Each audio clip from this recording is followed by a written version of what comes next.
আসসালামু আলাইকুম। সম্প্রতি ইন্ডিয়া পাকিস্তান বর্ডারে কিছু উত্তেজনাকর পরিস্থিতি চলছে। যদিও আমরা কোনো যুদ্ধ চাই না, কারণ যুদ্ধ কোনো দেশকে শান্তি দেয় না। গত ভিডিওতে আমরা দুই দেশের আকাশ সক্ষমতা নিয়ে তুলনা করেছি, যার এই ধারাবাহিকতায় আজকের ভিডিওতে আমরা দুই দেশের ড্রোন ক্যাপাবিলিটি নিয়ে তুলনা করব। এর মানে 2025 সালে এসে দুই দেশের ড্রোন পাওয়ার কেমন, এই ব্যাপারটিতে আমরা একটি তুলনা দাঁড় করানোর চেষ্টা করব এবং ভিডিওর শেষ অংশে আমরা এই ব্যাপারে একটি সংক্ষিপ্ত বিশ্লেষণ করব। পাশাপাশি ওভারঅল আপনাদের মতামত কি সেটিও আমাদেরকে কমেন্ট সেকশনে জানাবেন।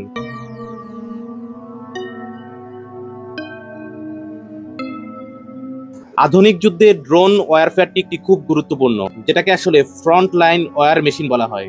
এর মানে হলো যুদ্ধের প্রথম দিকে এই ড্রোন ব্যবহার করা হয়, যেটি প্রায় সব দেশেই করে থাকে। প্রথমেই আমরা ইন্ডিয়ার ড্রোন ক্যাপাবিলিটি নিয়ে কথা বলবো।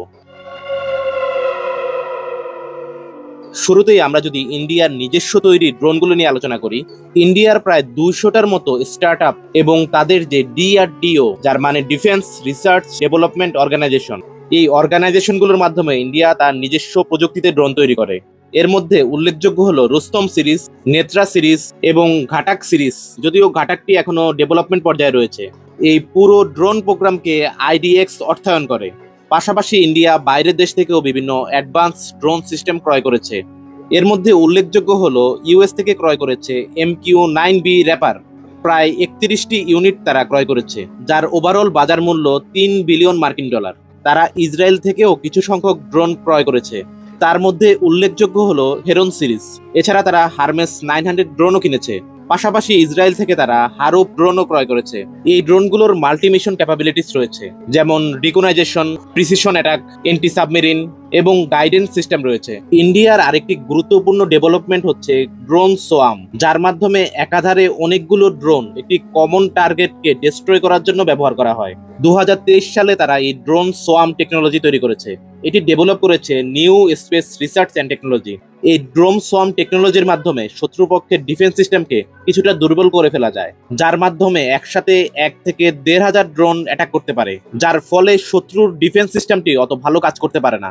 এই জন্য এই ড্রোন সোয়াম টেকনোলজিটি খুব গুরুত্বপূর্ণ আবিষ্কার হিসাবে বিবেচিত।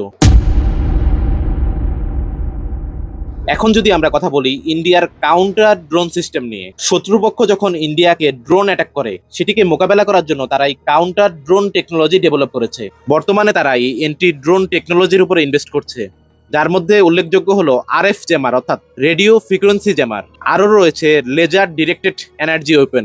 এই সিস্টেমগুলো তারা কাউন্টার ড্রোন টেকনোলজি হিসাবে ডেভেলপ করছে। পাশাপাশি তারা AI টেকনোলজির পিছনেও কাজ করছে, যেমন ইন্দ্রজাল। তাদের যে বর্ডার সিকিউরিটি সিস্টেম, এর মাধ্যমে তারা ইন্ডিয়া পাকিস্তান বর্ডারে এই টেকনোলজিগুলো ব্যবহার করে। তাদের আরও রয়েছে কিছু কাউন্টার অটোনোমাস ড্রোনের প্রজেক্ট, যেগুলো বর্তমানে ট্রায়াল স্টেজে রয়েছে। 2025 সাল পর্যন্ত তাদের এই ড্রোন ইন্ডাস্ট্রিতে কত খরচ হচ্ছে এবং তাদের ওভারঅল ড্রোন ফ্লিট, এ ব্যাপারে যদি আমরা আলোচনা করি, সর্বশেষ 2024 সালের হিসাব অনুযায়ী ইন্ডিয়া প্রায় 2000 থেকে 2500 ড্রোন তাদের বহরে সংযুক্ত করেছে। ওভারঅল যদি এর খরচ ধরা হয়, সেটি $360 মিলিয়ন থেকে $420 মিলিয়ন পর্যন্ত। বুঝতেই পারছেন ইন্ডিয়া তাদের ড্রোন প্রযুক্তিতে বর্তমানে খুব ভালো একটি ইনভেস্ট করছে। যেভাবে তারা তাদের ড্রোন সংখ্যা বৃদ্ধি করছে, এই ব্যাপারে তাদের কিছু চ্যালেঞ্জের সম্মুখীন হতে হচ্ছে। পাশের দেশ চায়নার সাথে যদি তুলনা করা হয়, তাদের যে ড্রোন ডেভেলপমেন্ট, এই ক্ষেত্রে ইন্ডিয়া খুব স্লো ভাবে ডেভেলপ করছে। ওভারঅল চায়নার থেকে ড্রোন টেকনোলজিতে 3 থেকে 5 বছর পিছিয়ে রয়েছে। এর কারণ চায়না বর্তমানে AI ড্রোন নিয়ে কাজ করছে। এই হচ্ছে ইন্ডিয়ার ওভারঅল ড্রোন সিস্টেম। এখন যদি আমরা পাকিস্তানের ড্রোন ক্যাপাবিলিটি নিয়ে আলোচনা করি, প্রথমে আমরা পাকিস্তানের নিজস্ব তৈরি ড্রোন নিয়ে আলোচনা করব। তাদের নিজস্ব তৈরি ড্রোনগুলোর মধ্যে উল্লেখযোগ্য হলো বোরাক সিরিজ, শার্পার সিরিজ। এই ড্রোনগুলো আর্মস ক্যারি করতে পারে। পাশাপাশি এই ড্রোনগুলোর মাধ্যমে লেজার স্ট্রাইকও করা যায়। তাদের বোরাক ড্রোনগুলোর কিন্তু একটি নিজস্ব ইতিহাস। 2015 সালে এটি কমব্যাট অপারেশনে জয়েন করেছে। এই বোরাকের মাধ্যমে পাকিস্তানকে পৃথিবীর 4র্থতম দেশ যারা এই অ্যাক্টিভ কমব্যাটে এই আর্মস ড্রোনগুলো ব্যবহার করেছে। যদিও পাকিস্তানের নিজস্ব তৈরি ড্রোন ক্যাপাবিলিটি ইন্ডিয়ার থেকে অনেকটাই পিছিয়ে, তাদের যে ড্রোন টেকনোলজি রয়েছে তা অনেকটা ডিপেন্ড করছে ফরেন টেকনোলজির উপরে। পাকিস্তান ফরেন কান্ট্রি থেকে বিভিন্ন ধরনের ড্রোন পারচেস করেছে। এর মধ্যে উল্লেখযোগ্য হলো তুর্কির বাইরাক্তার TB2। এটি একটি কমব্যাট প্রুভেন ড্রোন। এছাড়া তুর্কির যে নতুন ড্রোনগুলি রয়েছে আকিনচি, এই সিরিজের ড্রোনগুলো তারা ক্রয় করেছে। এছাড়া চায়না থেকেও তারা উল্লেখযোগ্য হারে ড্রোন ক্রয় করেছে, যেমন উইংলং 2, CS4।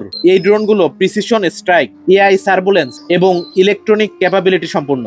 সবচেয়ে বড় কথা হলো এই ড্রোনগুলো কমব্যাক্ট অর্থাৎ ব্যাটেল প্রুভেন। বিভিন্ন যুদ্ধক্ষেত্রে এই ড্রোনগুলো তাদের সক্ষমতা প্রমাণ করেছে। যেমন ইয়েমেনের সাথে যুদ্ধে সৌদি আরব চায়নার তৈরি CS4 এই ড্রোনটি ব্যবহার করেছে। পাকিস্তান আফগানিস্তানের যে বর্ডার রয়েছে অর্থাৎ লাইন অফ কন্ট্রোল, ওই সকল এরিয়ায় তারা এই ধরনের ড্রোনগুলো ব্যবহার করেছে। পাশাপাশি পাকিস্তান তাদের এই ড্রোনগুলো বিভিন্ন সন্ত্রাস বিরোধী কার্যক্রমেও ব্যবহার করেছে। যেমন ইন্ডিয়া পাকিস্তান বর্ডারে বিভিন্ন স্মাগলিং রোধে অথবা গোয়েন্দা তথ্য সংগ্রহের কাজেও এই ড্রোনগুলি তারা ব্যবহার করেছে। তবে পাকিস্তানের এই ড্রোন ইন্ডাস্ট্রিতে কিছু চ্যালেঞ্জ রয়েছে। তারা বাইরের দেশের ড্রোন টেকনোলজি ইম্পোর্টের উপর বেশি নির্ভর। এই ক্ষেত্রে পাকিস্তানের বাজেটেরও একটি সমস্যা রয়েছে। পাশাপাশি তাদের কিছু টেকনোলজিক্যাল গ্যাপও রয়েছে, যার ফলে তাদের ড্রোন টেকনোলজি চায়না অথবা তুরস্কের উপর বেশি ডিপেন্ডেন্ট, যে জন্য তাদের নিজস্ব প্রযুক্তির ড্রোন ক্যাপাবিলিটি কিছুটা ধীরে আগাচ্ছে। যদিও তুরস্ক তাদের বিভিন্ন ড্রোন পাকিস্তানে তৈরি করার ব্যাপারে চুক্তিবদ্ধ হচ্ছে। যদি এটি করা হয় তাহলে পাকিস্তান তাদের নিজস্ব সক্ষমতায় ড্রোন তৈরি ক্যাপাবিলিটি আরো বৃদ্ধি করতে পারবে। এই দুই দেশের যে ড্রোন টেকনোলজি রয়েছে, তাদের যে ফ্লিট, কোয়ান্টিটি, কোয়ালিটি, যে টেকনোলজিগুলো তারা ইউজ করছে, এই বিষয়গুলো নিয়ে একটি কম্পারেটিভ অ্যানালাইসিস আমরা দাঁড় করানোর চেষ্টা করব। এই অ্যানালাইসিসটি আপনাদের সাথে আমার নাও মিলতে পারে। যদি কোনো জায়গায় না মিললে সেটি আমাদেরকে কমেন্ট সেকশনে জানাবেন। প্রথমে আমরা যেই অ্যানালাইসিসটি করব সেটি হলো কোয়ান্টিটি এবং ডাইভার্সিটি নিয়ে। ইন্ডিয়ার ক্ষেত্রে যে জিনিসটি দেখা যাচ্ছে, তাদের যে ড্রোন ইনভেন্টরি সেটি 2000 থেকে 2500 ইউনিটের মতো, যেটি আসলে পাকিস্তান থেকে অনেক বেশি।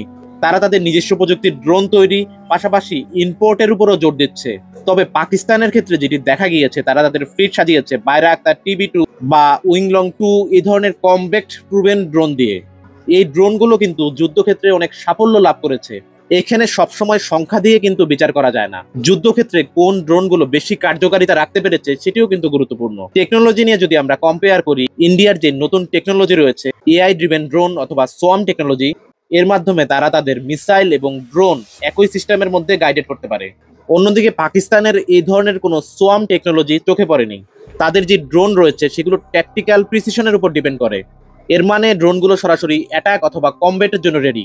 এখন যদি আমরা কাউন্টার ড্রোন টেকনোলজি নিয়ে আলোচনা করি, ইন্ডিয়া সম্প্রতি তাদের কাউন্টার ড্রোন টেকনোলজির উপরে ভালো ইনভেস্ট করছে। যেমন ইন্দ্রজাল, AI ডিফেন্স সিস্টেম। এছাড়া তারা বিভিন্ন ফরেনসিক ল্যাব তৈরি করেছে, যার মাধ্যমে ড্রোনের অরিজিনকে তারা ট্র্যাক করতে পারে। এই ধরনের কাউন্টার টেকনোলজিতে ইন্ডিয়া এখন ইনভেস্ট করছে। অন্যদিকে পাকিস্তানের এই ধরনের সেলফ সাফিসিয়েন্ট টেকনোলজি ব্যাপারে আইডিয়া না পেলেও তাদের যে ড্রোনগুলো রয়েছে সেগুলো বিভিন্ন ধরনের ইলেকট্রিক ওয়ারফেয়ার অথবা এয়ার ডিফেন্স সিস্টেমের সাথে সংযুক্ত হয়ে কাজ করে। এখন যদি আমরা অপারেশনাল কমব্যাট নিয়ে আলোচনা করি, পাকিস্তানের কাছে যে ড্রোনগুলো রয়েছে সেগুলো কমব্যাট প্রুভেন ড্রোন। সেগুলো বিভিন্ন যুদ্ধে ব্যবহার করা হয়েছে।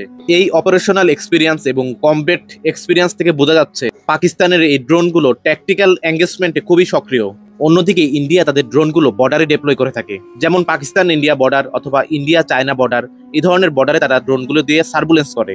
আমরা যদি জিও পলিটিক্সের দিকে একটু লক্ষ্য করি, সেখানে দেখতে পাবো ইন্ডিয়া তাদের ফুল বেনিফিটটি নেয় ইসরায়েল এবং US এর সাথে পার্টনারশিপ করে। অপরদিকে পাকিস্তান ডিপেন্ড করে চায়না এবং তুর্কির উপরে। চায়নার যে ড্রোন ইকোসিস্টেম আছে সেটি বর্তমানে অনেক বড়। পাশাপাশি তুর্কি অতি সম্প্রতি স্টেলথ টেকনোলজির ড্রোন তৈরি করেছে, যেগুলো রাডারকে ফাঁকি দিতে পারে। পাকিস্তানের সাথে তারা চুক্তি করছে এই ড্রোনগুলো পাকিস্তান এবং তুর্কি জয়েন্ট ভেঞ্চারের মাধ্যমে তৈরি করবে। এখানে দুই ধরনের মতবাদই দেখা যায়।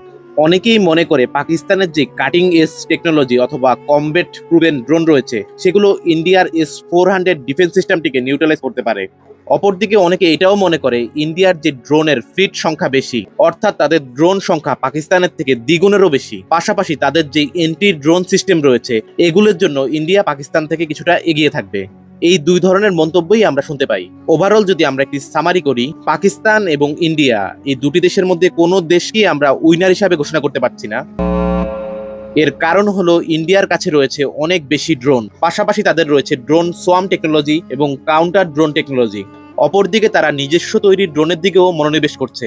পাকিস্তানের কাছে এই সিস্টেমগুলো না থাকলেও তাদের রয়েছে high advance combat proven drone, যেমন বাইরাক্তার, উইংলং 2, যেগুলো অলরেডি বিভিন্ন যুদ্ধে ব্যবহার হয়েছে এবং যুদ্ধের মোড় ঘুরিয়ে দিয়েছে। সো ইন্ডিয়া এবং পাকিস্তানের মধ্যে যদি যুদ্ধ হয়, এই ড্রোন যুদ্ধে কারা জিতবে সেটি অনেকটাই ডিপেন্ড করে কোন দেশ ওই ড্রোনগুলোকে খুব ভালোভাবে ইউজ করতে পেরেছে। কারা জিতলো এই ব্যাপারটি আপনাদের উপরেই ছেড়ে দিলাম। আপনাদেরই মতামত আমাদেরকে কমেন্ট করে জানাতে পারেন। अगर हमारे पास आज राफेल होता तो शायद इससे भी नतीजा कुछ और होता। राफेल की कमी आज देश ने महसूस की है। সো আজ এই পর্যন্তই। সবাই ভালো থাকবেন, সুস্থ থাকবেন এবং নিরাপদে থাকবেন। ধন্যবাদ সবাইকে।